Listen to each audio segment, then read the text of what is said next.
Laundry tayo. Yay! Magpili ng labahan. Ah? Pipili tayo. Dahil mo pa-laundry. Hindi ko sinabi maglaruan. Sabi ko, tulungan mo po ako. Lahat ng white, lagay mo doon sa gilid. Yan lang sa gilid. Lahat ng white, color white. Okay. Thank you. Ano mo lahat ng white yan? Ito? Yes, color white, di ba?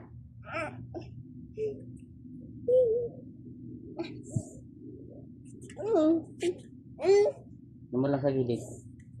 Kasi yung white, hindi natin sasama to sa laundry. Lahat ng white, kunin mo. Lahat yan, nasa ibabaw.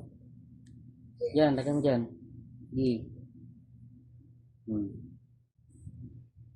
Ang color white. Ito pa.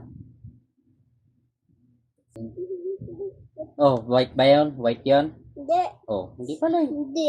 Oh, pati yun, kunin mo. Tanggalin mo yung di white. Dito white. Ito din white. Ay, yung mga white na lang yan. Ito pa, ayun. Yung white niya, kunin mo.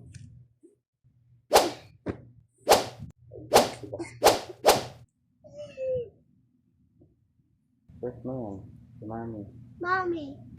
Huwag yan. Damit nga ni mami mo yan. Mommy, dapat. Ito.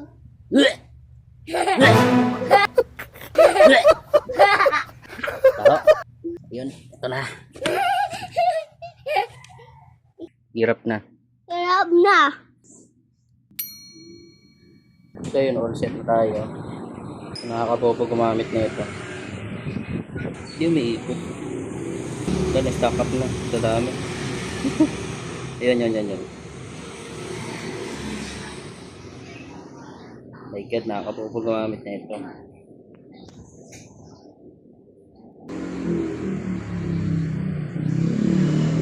So yun, tamang waiting tayo dito mga kaibigan.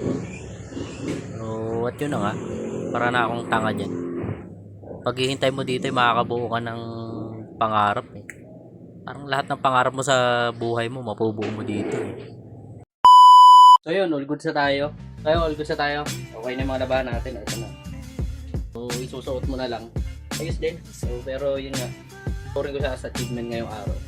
So hindi na ako nakapag-video kanina sa labas gawa nung maulan masyado. Malakas masyado yung ulan ngayon. Grabe. So ride safe sa mga nasa kalsada ngayon. Isang achievement tayo ngayong araw. Pagdating ka sa mga ganong automatic na laundry van, bobo talaga ako dun. Ano ko siya as achievement? Bakit? So, pero na-appreciate ko siya as achievement kasi yun nga, hindi ko siya alam pero at least ngayon may natutunan akong bago ngayong araw. Pagka may hindi ka alam, gawin mo lang ng gawin. So kasi diyan ka matututo. So yun lang. Peace out.